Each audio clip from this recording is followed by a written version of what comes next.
রান্না করতে আবার আসলাম দেখেন, কারণ রান্না করতে আমার অনেক ভালো লাগে। এবং এই যে দেখেন মশলা এবার দিয়ে দেবো। আজকে রান্না করবো ডিম ভুনা, সুন্দর করে ডিম ভুনা করবো। মাগো মা কি গরম গরম, তাহলে মহিলা মানুষ দাও কি কষ্ট করে রান্না করে খাওয়ায় তোমাদের, তাও তোমাদের মন পায় না। মহিলা মানুষের কষ্ট তো অবশ্যই 100% তারা কষ্ট করে, এটা মাইনে নিতে হবে। তাও তোমাদের মন পায় না রে ভাই।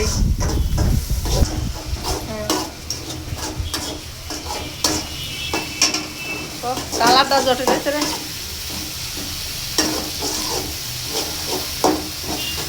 ব্যাচেলার জীবন এরকম জীবনই হয়, যে জীবনে নিজের রান্না করে নিয়ে খেলে নিজের রান্না শিখে যাও।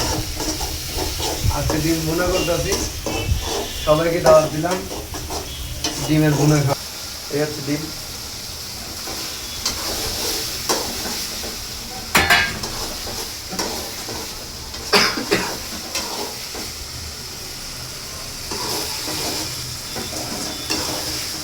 কালারটা অনেক সুন্দর রে। আগে না পাকে না, তুই আগে না। ডিম বোনা শেষ। দেখেন আমার জামাই কিভাবে ডিম বোনাই করছে। তোর আম্মু মোটে কত করাইবো।